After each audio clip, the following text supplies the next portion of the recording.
के आत्ममंथन में आपका स्वागत है।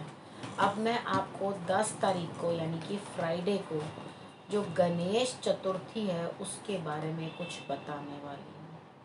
अब गणेश जी जो थे वो शंकर भगवान के बेटे हैं, वो सबको मालूम है, माँ पार्वती के लाल हैं, सबको पता है। उन्हें प्रथम पूज्य का जो है उनको एक नाम मिला हुआ है। और उसके बाद जो भी पूजा अर्चना कुछ भी होती है, पहले हम गणेश मनाते हैं, उसके बाद हम आगे पूजा अर्चना करते हैं, तभी करते हैं ना। तो जो ये महीना है भाद्रपद का, उसके अंदर जो ये चतुर्थी आती है, इसके अंदर उनका जन्म माना जाता है, यानी कि इस दिन उनका जन्म हुआ था। तो आपको मालूम है कि माता पार्वती ने अपने मैल से उपटन लेकर अपने मैल से उन्हें जो है बनाया था, ठीक है। उन्हें बनाकर उसमें प्राण जो है डाल दिए थे, तो तब वो उनके पुत्र हुए। उनके आने के बाद विघ्न जो है खत्म हुए, उन्हें विघ्न हर्ता कहा जाता है, यानी कि जो भी किसी के काम के अंदर विघ्न आ रहे होते हैं वो हर लेते हैं, ठीक है, उनको दूर कर देते हैं, यानी कि आपके काम बनाते हैं। उनकी महिमा किसी से छुपी नहीं है, सब जानते हैं क्या है। लेकिन जो कल के दिन की है उसके लिए, यानी कि 10 तारीख को शुक्रवार को जो रहेगी, उसके लिए इनके लिए क्या कथा जो है प्रचलित है कि गन्नू भैया खाना खाना खा के आ रहे थे कहीं से, माता पिता को निमंत्रण मिला, उन्हें कहा गया कि आप लोग जी हमारे यहाँ भोज में आना। भोज निमंत्रण किसने दिया? उनको जो धन कुबेर थे उन्होंने दिया, ठीक है। उन्होंने कहा जी आना, आप हमारे यहाँ निमंत्रित हैं खाना। उन्होंने कहा आप हमारे बालक को ही ले जाओ, ऐसे ही खिला दो खाना, वही सफिशेंट हो जाएगा। वहाँ गए तो उन्होंने खाना खाना शुरू कर दिया। उन्होंने कहा एक बालक ही तो है, इसको खिलाने में क्या देर लगेगी। उन्होंने खूब खिलाया, जितना था भोजन सब समाप्त हो गया, सारा राशन ख़त्म, सब ख़त्म, खाना नहीं है, राशन नहीं है, जितना बाहर से ला सके वो भी लाए। अब उनकी भूख शांत नहीं हो रही, शुदा शांत नहीं हो रही, वो तरह तरह की चीज़ें सब उनकी खाने लग गए। अब वो घबरा गए बुरी तरह से कि अब ये क्या होगा। तो किसी न किसी तरीके से उन्होंने उनकी माता को याद किया, पिता को याद किया। तो माता ने आकर जब उन्हें एक मोदक अपने हाथ से दिया, तब जाकर उनकी शुदा जो है वो शांत हुई, भूख जो है वो शांत हुई। अब वो चले आ रहे थे जब भोज करते हुए, तो आए और चलते चलते चलते अकेले चले आ रहे हैं। और पेट जो है खाना खाने के इस कारण बड़ा बहुत था उनका, ठीक है। तो वो कभी इधर इधर इधर ऐसे ऐसे पेट हिले। अब चंद्रमा को तो अपने ऊपर बड़ा गुमान था। अब उनका कुछ इस तरह का रूप देख कर ना चंद्रमा खूब जोर जोर से हंसने लगे।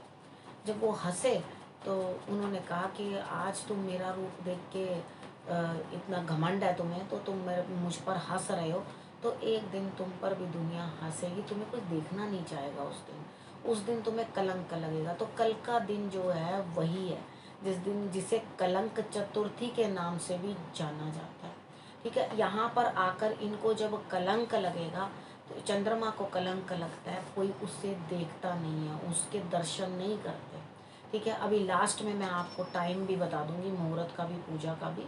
पहले आप अपनी बातचीत खत्म कर लेती हूँ ताकि आपको समझ में आ जाए। तो इस दिन जो है चंद्रमा के दर्शन नहीं करते, ठीक है। इसके चंद्रमा के दर्शन करने से दोष लगता है। जब कृष्ण भगवान ने भी इस दिन दर्शन किए थे तो उनको समंतक मणि की चोरी का इल्ज़ाम लग गया था, यानी कि उन्हें भी अपने माथे के ऊपर कलंक झेलना पड़ा था, उन पर भी दोषारोपण हो गया था। तो अपमान या दोष किसी तरीके का भी आपको जो है भोगना पड़ता है। मेरे जान पहचान में भी कोई हैं ऐसे, उनको भी मालूम नहीं था, उन्होंने देखा, उपाय भी बताए किसी ने, उन्होंने कहा जो ईश्वर करेंगे अच्छा ही करेंगे। तो जिसके यहाँ विवाह पर गए, अब काफ़ी पुरानी समय की बात है ये, विवाह पर गए, वो गाँव वाँव में शादियाँ ब्याह होते थे, तो वहाँ काफ़ी दिन जा जाके लोग पहले से ही रहते थे कि हाँ फलां फलां की शादी है। तो उधर सबको उन्होंने ज्वेलरी दिखाई, और ज्वेलरी दिखाने के बाद जब उस ज्वेलरी को बंद किया, जी देखो जी हमने लड़की के लिए ये बनाया वो बनाया, अब चुराया किसी और ने और पड़ गया इन लोगों के नाम के पल्ले। वो कम से कम 15 साल लगे उस चीज़ को समझने में उन लोगों को कि इन्होंने नहीं उठाया था, और एक्चुअल जो चोर था वो सामने आया। लेकिन 15 साल तक हर इंसान ने उनको कलंकित तो किया, उनको परेशान तो किया। तो जब भी आप उसे देख लें, सबसे पहले तो यह देखना नहीं, लेकिन वो इतना नीचे होता है कि आप बाहर निकलोगे ना तो आपकी नज़र पड़ी जाएगी उसके ऊपर। तो उस आगे पीछे तो ऊपर होगा। अब उस दिन स्पेशल वो सामने आ जाता कि मुझे देखो, ठीक है। तो आपने क्या करना है, अवॉइड करना है, उस समय के बीच में आप बाहर ना निकलो। अगर भूल से आपने देख लिया तो छोटा सा कंकर लेके ना किसी को भी बोलो आपको इस साइड पे नीचे हिप पे मार देगा, उससे क्या होगा, आपको चोट ज़्यादा नहीं आएगी, ठीक है। तो आप थोड़ा सा दूर खड़े हो जाना और वो पत्थर जो है अपने ऊपर एक मरवा लेना।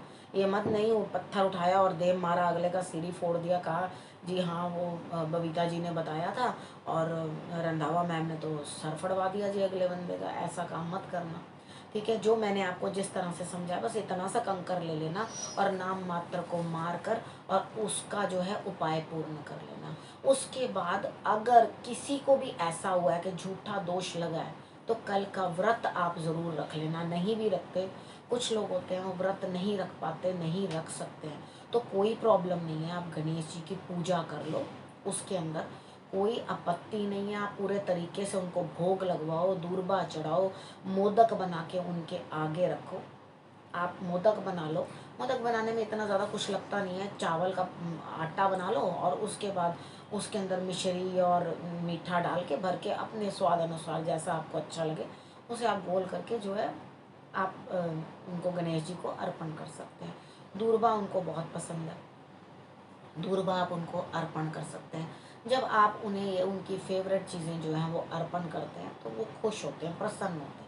इसी वजह से हम वही भोग जो है उनको लगाते हैं कि आप प्रसन्न हो जाइए, खुश होइए और ये आप ले लीजिए। संतान संबंधित कोई भी दिक्कत हो, ठीक है, तो आप उनको मोदक और दूर्बा जब चढ़ा रहे हैं तो आप उन्हें वहाँ कह सकते हैं कि मेरी ये दिक्कत है, आप मेरी जो है प्रार्थना स्वीकार करें। विवाह के लिए कहना चाहते हैं, संतान के लिए कहना चाहते हैं, यानी कि कहीं ना कहीं आपके किसी कार्य में कोई रोक टोक विघ्न है तो आप उन्हें अपने मन की बात जो है कहें और उनको जो है जो प्रसाद मैंने आपको बताया वो उन्हें आप चढ़ा दें, ठीक है। इतना करने के बाद तिल के तेल का दिया जो है वो आप उन्हें अर्पण कर सकते हैं।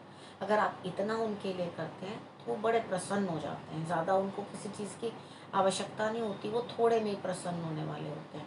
जब इतना प्रसन्न हो जाएंगे, वो आपके लिए इतना करने को तैयार हो जाएंगे तो विघ्न बाधाएं तो उन्होंने ही हटानी है। वो कहते हैं ना, आइए जी श्री गणेश करिए। तो श्री गणेश करने का मतलब होता है कि पहले प्रथम आप ही हैं, आप ही सबसे पहले शुरुआत करें, ठीक। तो यहाँ पर क्या है, इनके साथ आप जो है अपने हर कार्य, आप जो भी मन में इच्छा, लेकिन संतान रूपी जो दिक्कतें हैं विशेष रूप से उसके लिए आपको जो है उपाय जो मैं बता रही हूँ वो आप कर लेना। वो आप तब दूर्बा चढ़ाना, संतान के बारे में कहना, गणेश अथर्वशीष का पाठ कर लेना।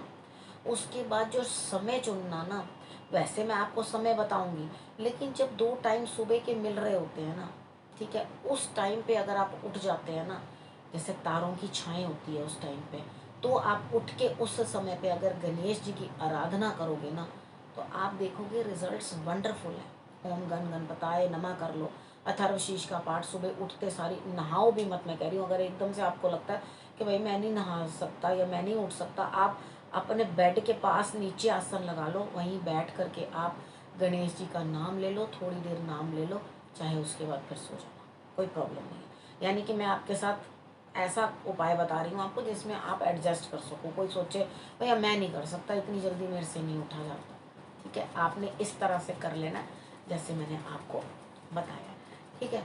और उसके बाद अब एक महा उपाय, वो मैं आपको इंस्टा में बता रही हूँ, आप इंस्टा में मेरे को देख लेना और वहाँ मैं आपको बताऊँगी। वो उपाय करोगे तो आपके लिए रिजल्ट्स बहुत बेटर आएंगे, ठीक है। अब इस विषय को मैं यही समाप्त करती हूँ।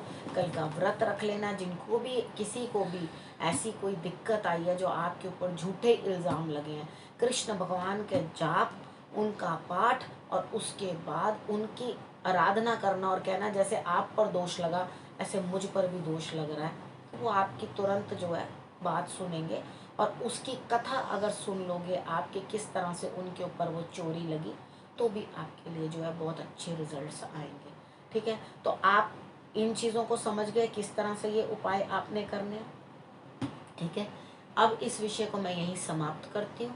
अगले विषय के साथ फिर से आपके पास आऊँगी, तब तक के लिए नमस्कार।